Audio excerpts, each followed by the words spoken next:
everyone, and welcome to another season or another episode of this podcast brought to you by the Act4food Act4change campaign. And in the line of the Green Week, we are going to be having a session today, and I have a special guest on today's episode. Mr. Adedotun Owolabi, do you want to introduce yourself? Okay. Thank you very much, Gbemisola. My name is Adedotun Owolabi. I am a nutritionist, public health nutritionist, and then I'm focused on food system transformation agenda. So that's what I have for now. Okay, thank you very much for honoring our invitation to join this podcast today. We really appreciate it. And my name is Gbemisola Akinloye, an Act4food Act4change advocate and a registered nutritionist in Nigeria. So we are going to be talking about the relationship between the food systems and current climate change concerns that we have been having across the world. But we're going to be focusing on Nigeria in today's episode.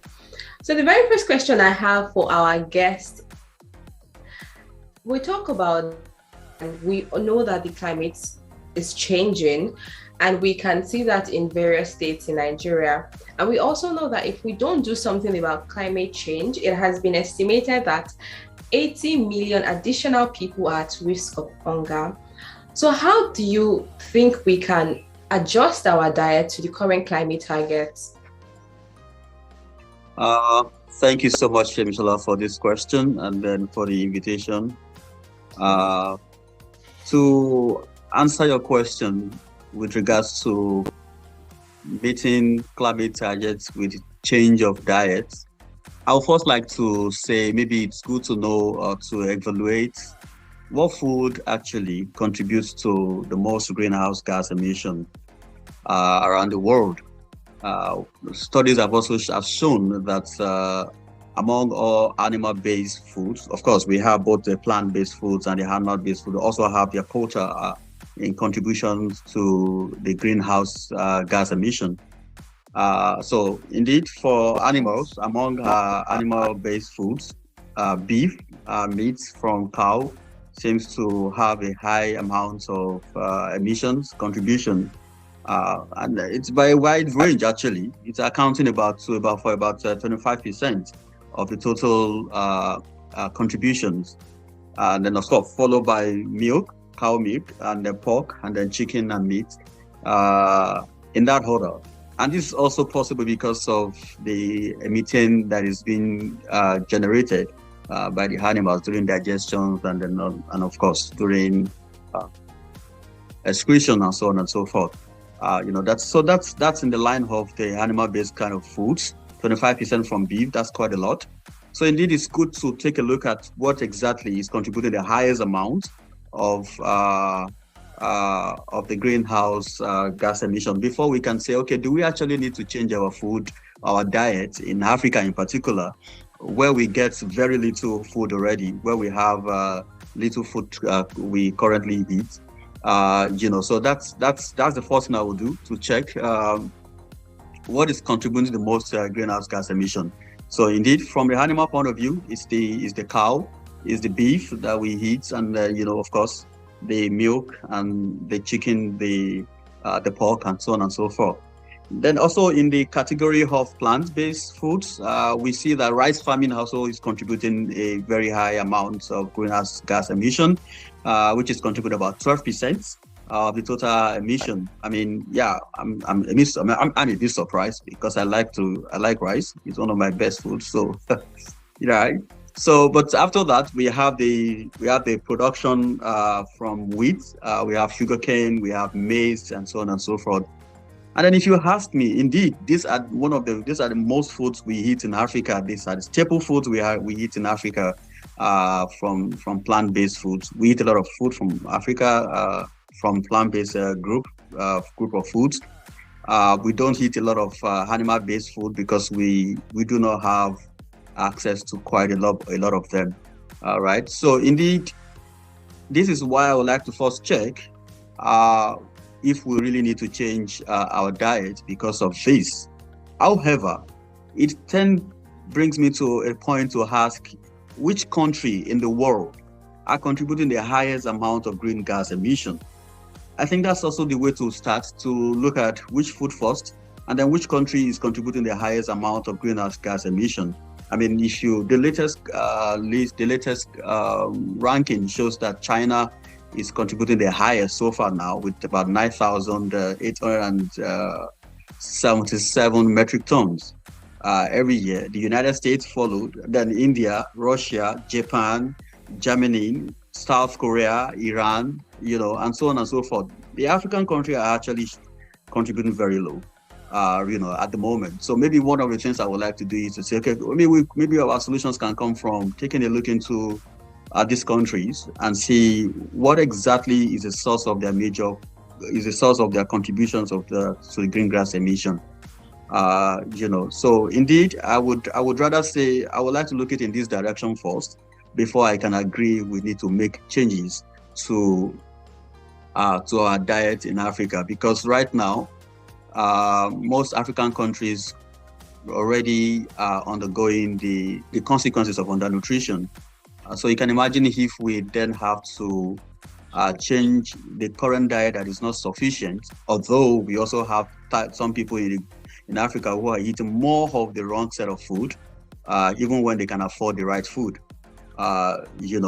So indeed, I would first take a look into this direction to first understand what food is contributing the highest amount of greenhouse gas emission, and then which country exactly are the major contributors. But it's not to tell you that we have a perfect diet in Africa. We do not have the perfect diet in Africa. What do we have to do with our current diet is to regularize the diet. We eat a lot of plant-based food with low amounts of protein or with low amounts of protein quality, which is not good for us because of the bioavailability of these nutrients. These nutrients will not be available for absorption in the bloodstream. And so indeed, we need to increase the amount of animal-based proteins that have been eaten in Africa. And those are the examples I just talked about. Beef, you can only get vitamin B12 from animal source. So imagine if we are reducing the intake of animal source of food, then we are also going to be limiting on these nutrients that we talked about. So that's indeed we have to increase the animal source food, and as well try to balance the plant-based food as well. Okay, thank you very much, Mr. Owolabi. So basically, rather than focus on changing the diet quality, we should look at improving the diet quality. Yeah, especially when it comes to the Nigerian context. Thank you very much for that. So the next question I have to ask is, now on Thursday, the 29th of September, was the International Day for Food Loss and Food Waste. And generally or globally, households contribute 11% of the global food loss and food waste. And in Nigeria, we know that food loss is inevitable, especially with the epileptic power supply. You can't look at storing your food long term and be looking at freezing, because it's not feasible in the average Nigerian setting. But how can we still, regardless, prevent food loss or prevent this food waste in the Nigerian context with the epileptic power supply or with the poor power supply? Yeah, thank you. That's another very good question that you ask. Food waste is becoming a huge situation in Africa, and in particular in Nigeria. Is it also not ironical to see that in the continent where you have low consumption of essential nutrients, where you have high rates of food insecurity, there is still a high amount of food waste. That is very, very worrisome for me. And according to the Food and Agriculture Organization, FAO, in 2019, Sub-Saharan African country has one of the highest percentage of post-harvest losses among regions in the world. Because if you ask me, where do we have the highest amount of waste in our food value chain, in the value chain? What you see is that the bulk of this waste has come from either the consumers, has come during processing, or or even during trading and transportation and handling or distribution, retail and consumption. For example, I will give an example of Ghana. For example, Ghana has a very big food loss in the distribution and retail and consumption. For us in Nigeria, especially in the southwest of Nigeria, it is during processing that we have a high amount of food loss. Of course, we also have on the farm. In the other part of the world, like Thailand and Vietnam, it's also within processing and also on the farm where they have this amount of food loss. So it is important to understand where this food loss coming from first, before we can begin to talk about tackling the problems. And of the total food loss in sub-Saharan Africa, about 36% of it is lost at the production stage. And then 36 also at the storage, handling, and then stage, about 7% at processing, and then 50% during distribution and market, and then with 5% lost from the consumer point of view. You can imagine it's quite a huge amount of loss that we have there from the processing down to consumers. And for Nigeria loses about 3.5 trillion naira every year to post-harvest loss. Post-harvest loss is a major problem for us in Africa and in Nigeria in particular. And this is where I think we should begin to look. And like you mentioned, this is also due to lack of proper storage facilities and then the poor state of roads across the nation. There's also an aspect of the Sustainable Development Goals that also talks about how we can improve and double the income of farmers. Why? Because farmers have produce that they would like to sell. Unfortunately, the intermediaries or the middlemen who are going to transport these products outside into the urban area where it's going to be sold or distributed will tell you that, well, there are bad roads, and so we cannot have access to your farm. So in that case, we have to cut from your money. So the farmers at the long run are the one who suffers from most of these losses. We also have a wasteful ways of producing our foods. We extract the raw material and then we produce it and we distribute it, and then at the end of the day, we have too much to waste at the end because we do not have other means of transforming the food losses or the food wastes that we have. The food waste then generates methane when they are decaying. I mean, you can imagine we have a very, very large landfills where we put quite a lot of things on in Lagos State in Nigeria. And then at the end of the day, you will find out that if you live around that environment, the kind of pollution that you find there, it's enormous. And it also, of course, then generates quite a lot to the greenhouse gas emission. If you ask me, what do I think? I think we must begin to embrace the circular economy with food production. Circular economy with food production it's not talking about how to prevent food waste. It's not talking about how to reduce food waste. It's talking about how to prevent it. So we are not preventing at the end. We are preventing right from the farm where we produce these foods. We are preventing right from the point where we are designing what kind of food do we want to produce with these raw materials, with these crops that we are putting on. So it is important that the continent, Africa in at large, should begin to embrace a circular economy. As a matter of fact, I wonder how we want to achieve the Sustainable Development Goals without a circular economy. We currently operate a very linear economy, and we think we can break through with a linear economy. It's not going to be possible. We must begin to see how we can embrace the circular economy with regards to food production. Then we can begin to talk about recycling. We can begin to talk about how do we repair what we already use. We can begin to reuse what we currently use, right? In Africa, we use quite a lot of plastics, right? And those plastics are one-off plastic. They are one-use plastic, a single-use plastic that we use once and then we throw it away. But in the real sense of it, is there a way we can reuse those plastics? Can they be reused for something else? And there are foods that we can also transform to other things, to other kind of foods, even if for the animals, as long as it's not going to waste. It is waste when you make a waste out of it. So that's what I think. We must begin to see how we can embrace a circular economy that will reduce our waste.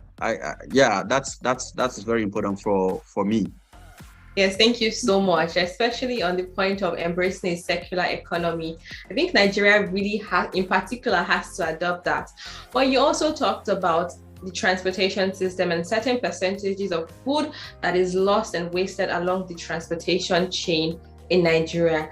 And we know that that is a very serious problem in Nigeria because the farmers do all the work, have all this produce, and then transporting them to the urban cities or the city centers seems like there is a bridge that there's a gap that needs to be bridged at that point. So what innovations in transportation do you think that we can adopt in Nigeria and in Africa to reduce or curb this food waste and food losses? Yeah, that's also another important question. Africa must begin to see how we put in a lot of effort behind strategic innovation that supports a sustainable transportation system and also a sustainable storage system that supports the climate change. I had a discussion with someone recently who mentioned that in Amsterdam, currently there are more electric vehicles, cars, and you will be banned, you will be prosecuted if you drive a petrol vehicle in Amsterdam. Oh. And then by 2030, they are completely going to eliminate all diesel and petrol vehicles in Amsterdam. It will all be electric. For me, that's a progress that I think African countries should begin to think about. We currently in Africa do not have a very good source of or means of transportation for our foods, for our crops and the raw materials from farms. You see trucks, you see some buses that transport food from the farm to different parts of Nigeria. The bulk of the food that we eat in Nigeria comes from the north. And then you can imagine how long it is to drive from Katsina State to Borno State to Lagos with the foods that will be eaten by thousands and millions of people that live within Lagos and also even to be exported outside the country. We must begin to see how can we create an alternative way of transportation without also, you can imagine how much of carbon dioxide that is emitted during that process of transporting the food all the way from Katsina to Lagos State. That takes you nothing less than driving for more than 12 hours to get to Lagos. There are thousands of these vehicles that apply the same route, the same time, also coming to Lagos or some other part of Nigeria. Maybe it would have been nice if we have a single train that is solar paneled, that is operated completely via renewable energy, all the way from Katsina or from the northern part of Nigeria to this different part of Lagos State to where this food will be sold to the southwest of Nigeria and all of that. I think that's why I think we need to be more strategic with what we do. Currently, we are contributing about 92 metric tons of carbon dioxide. Nigeria, is contributing about 92 metric tons of carbon dioxide annually to the greenhouse gas emission. That's, for me, already a lot. When a country like the Netherlands, that is more industrialized and is more developed than any of the African countries, only also contribute about 146 metric tons per year.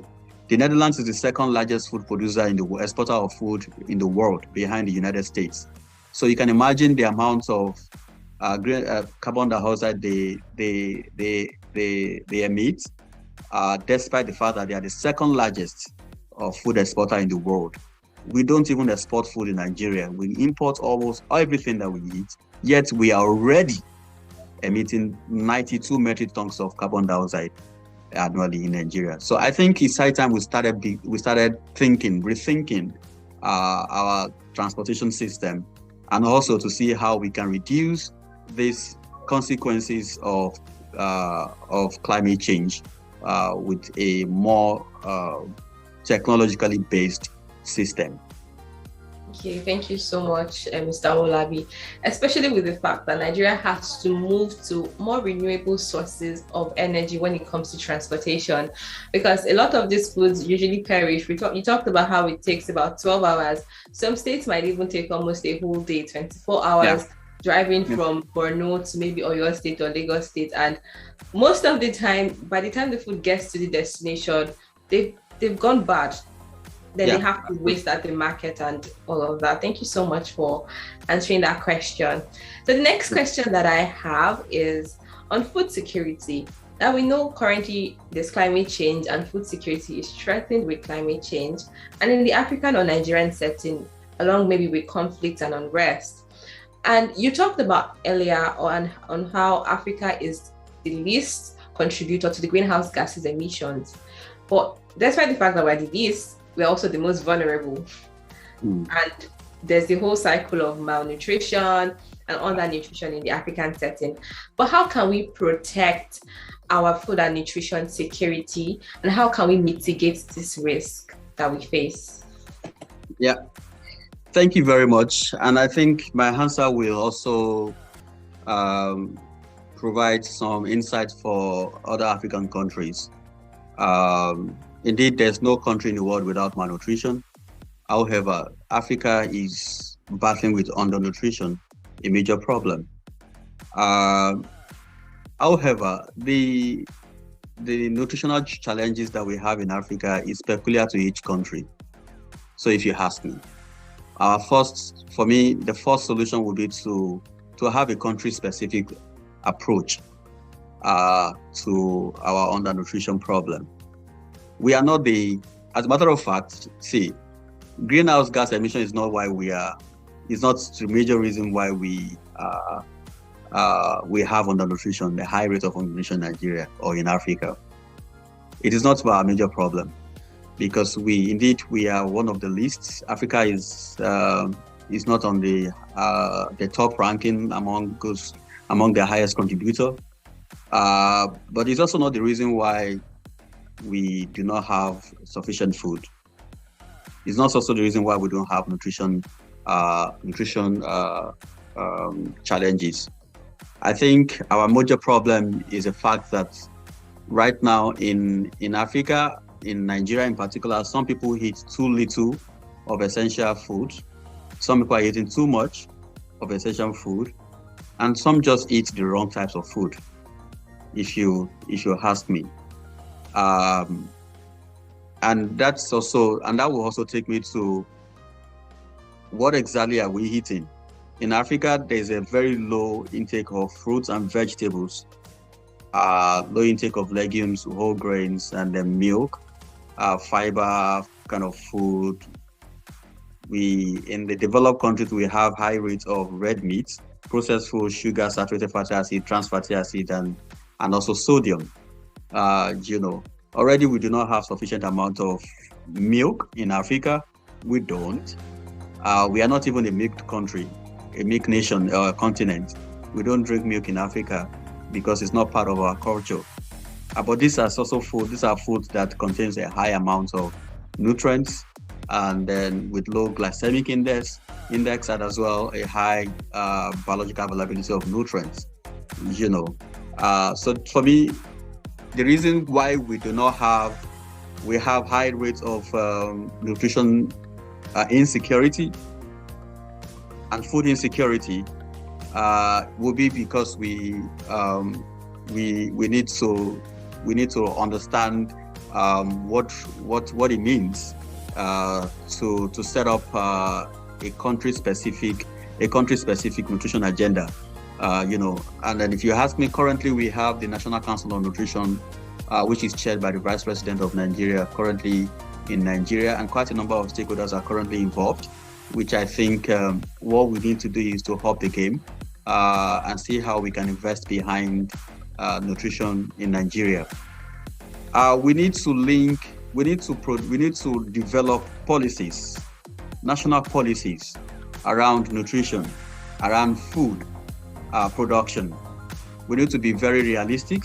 We need to be very realistic at the national and regional level in Nigeria.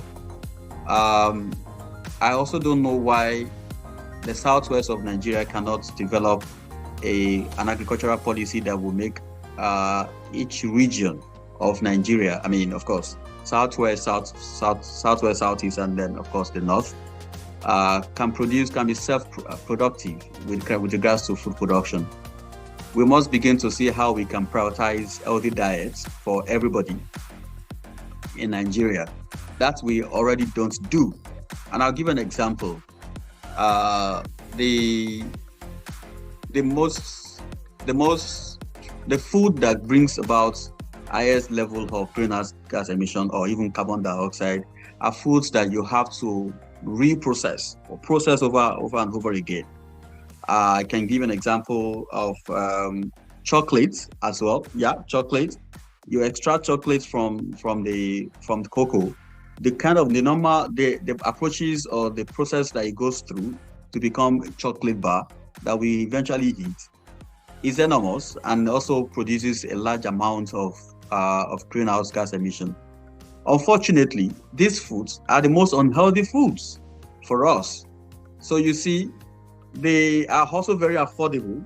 Yeah, they are very affordable. Unhealthy foods are affordable. Healthy foods are more expensive. Foods that contains a high level amount of sugar, that contains a high level amount of fat, are the most cheapest and affordable in Nigeria and Africa. So we must be able to see how we can prioritize healthy diets for food, healthy diet for everyone.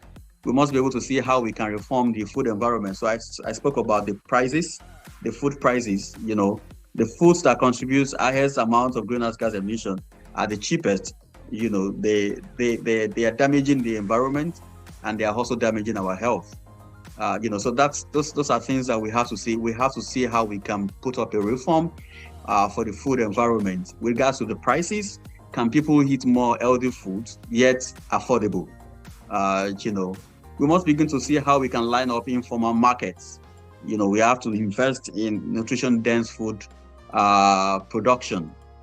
That's very important also for Nigeria. And then if it's possible, which I think it is, we have to see how we can design a transformative pathways for food production, a transformative pathway for consumption, for food consumption, in Nigeria. So that's what I think for now. But on top my advice will be to see how we can develop a country-specific approaches to curb our the contribution of greenhouse gas emission, and then we can improve our food security as well as nutrition security. Yes, thank you so much. I think the Nutrition Council of Nigeria they're doing some work in developing policies that would protect and ensure that these healthy foods are not as expensive and they're also desirable to the consumers. Thank you so much. We are wrapping things up. But the second to the last question that I have is, now we talked about climate change, and we know that natural disasters always come along when climate is changing. And these disasters are uncontrollable. We can't switch them on or switch them off. But what can we do regardless of it? Because currently in Kogi State is affected by flood, and a lot of agricultural produce have been destroyed, farms have been destroyed. How can we protect our food systems from this natural disaster, despite the fact that they are uncontrollable? Yeah, thank you. That's a very important question. I have been a bit worried recently with the amount of floods we currently experience in Nigeria. I mean, it's unheard of that we would experience floods in Nigeria. People say I don't say anything bad or I don't say anything ill about the Netherlands. Yes, I have been involved. I have been in the Netherlands for a couple of times now. And then I can imagine that the Netherlands is about 100 meters below sea level and they are not flooded. So the question is, where is Nigeria on the geographical space? And we are going through a high level of flooding. This is also what happens within Lagos. Let's say because Lagos is just beside the coastal region. But I also think I think Nigeria has to see how we can help our technological advancements, development with regards to flooding.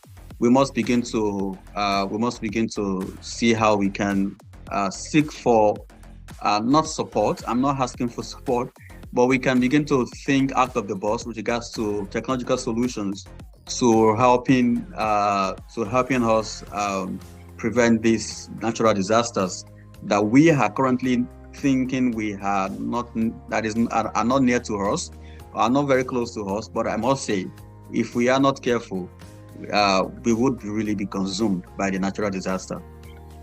I also think agriculturally, what is also important to do is to see how we can distribute more improved seeds. And this is also because, for example, the current seeds that you have will probably take you weeks before it start germinating and then begin to provide seeds itself, multiply and transform into food at the end of the day for our consumers. We must be able to see how we can have more improved seeds that will take just few days. You have improved seed already germinate and already have started having production and all of that. That's very important, such that at the end of the day, we can now begin to plan our agricultural activities yearly around the climate, that we currently have. We need a great support, actually, with regards to collaboration, international collaborations with countries such as the Netherlands, where they already control the weather and climate in a way to be able to produce more food. Few years ago, about 2 years ago, the Netherlands also experienced a very dramatic weather where they didn't have rain for almost a whole year, and that also affected the food production. Fortunately, they were able to go around it to provide some water and all of that for the production of food. This is also what we need to talk about. We need to begin to see how we can strategically improve on our technological advancements and see how we can prevent food insecurity in this line. Thank you very much. I personally also believe that Nigeria has a lot to learn from the Netherlands when it comes to food security and weather conditions, because we're not even exporting food at the moment, and we have this natural disasters that is already further worsening the food security in Nigeria. So Nigeria has a long way to go. Thank you very much, Mr. Owolabi. So the very last question I have for this session is, we're talking about WASH, and we know that water and sanitation is a very integral part of nutrition. And currently, there are a lot of polluted water bodies in Nigeria. But what can be done to reduce the rate of pollution to these water bodies? And how can we ensure that Nigeria or Africa in general has access to clean water? Thank you. This is also a very important question because it also has a link to one of the projects which I conducted in Lagos State, in one of these slums in Lagos State. The slums I'm talking about has the highest rate of undernutrition in Lagos State in particular. What you see is that water pollution is almost becoming a norm in Nigeria, and we do not have access to that safe drinking water. It's amazing that in Europe and in the other part of the world, you drink from the tap. We don't drink from the tap in Nigeria, because the water is also not safe to drink. That is also one of the major problems why we have a high increase or amount of diarrhea. Diseases like diarrhea among under 5 children in Nigeria. Diarrhea, and then of course diarrhea can lead to quite a number of other diseases in Nigeria, which can also reduce or increase the rate of undernutrition, because a sick child will not be able to eat right, and a child that is not eating will be malnourished. So you can imagine that cycle. This is also why I feel it is important we take water sanitation as a very important aspect of nutrition in Nigeria. Quite a lot of communities in Nigeria do not have a proper drainage where the water goes to, where the water is drained. We do not have proper drainages. And this is also something I feel that the government begin to work around. Unfortunately, so many houses, so many people are very helpless. So many people are homeless, do not have homes. So many times when there is flood, the houses that are built around the slums, or in Makoko where you have people who live on the water, quite a number of them live on the water there. It's important that even if you check the nutritional statistics of those set of people, you'll probably see a high rate of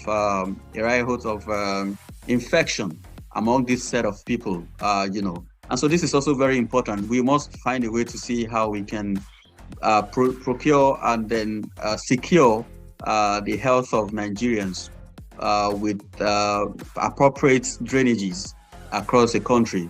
That's one. Secondly, we have to find a way to educate Nigerians. It's amazing when you create public toilets, or when you create toilets for families or for environment, and you see people who go around to do open defecation in water bodies, and so on and so forth. And this water also then drains into different parts of the different waters that we have, that goes into several places. There is more effort that has to be done with regards to education. We have to educate Nigerians. We have to educate people about the consequences of the actions that they do, or that they put up with regards to water sanitation in Nigeria. So these are major things that I feel we need to do. The government needs to take it very seriously to see how we can indeed channel waters in the right ways, and then also the people of the citizens and Nigerians and Africans in particular have to be educated on the consequences of the actions with regards to open defecations, with regards to how they feed the children. We always advise mothers or communities where there is no proper water drainages to be careful with powdered products. And also this also because you would have to use water to mix this product, right? And so because of that, you have a high possibility of consuming infection, of consuming poisons or contaminated water and all of that, and that's also very dangerous. And so quite a number of philosophies that has to be put in place, or some structures that have to be put in place for Nigeria, and in particular for the local communities. And thank you so much. With the fact that you mentioned the government has a responsibility and the citizens also have their responsibility. Now it's the responsibility of the government to provide proper drainage systems, and it's also the responsibility of the citizens to know where to properly dispose their waste and not do open defecation. Because even if the government, you talk about how the government decides to build public toilets and people still go ahead to do open defecation. So there's a responsibility for the government, and there's also a responsibility for the citizens. Thank you so much for coming on this podcast session today, Dr. Owolabi. We really appreciate it. Thank you so much. Any last words? Thank you very much. I want to say a big thank you to Act4food Act4change for this invitation. And I think these are very important questions, a very important concentration that you've brought across. And we must begin to see how we need to rethink our food system. That is very important because it's a lot of times it's not a problem for today. It's a problem for tomorrow. Thank you. Thank you so much. And thank you guys for joining us on today's podcast. I will see you in our next episode. Bye for now.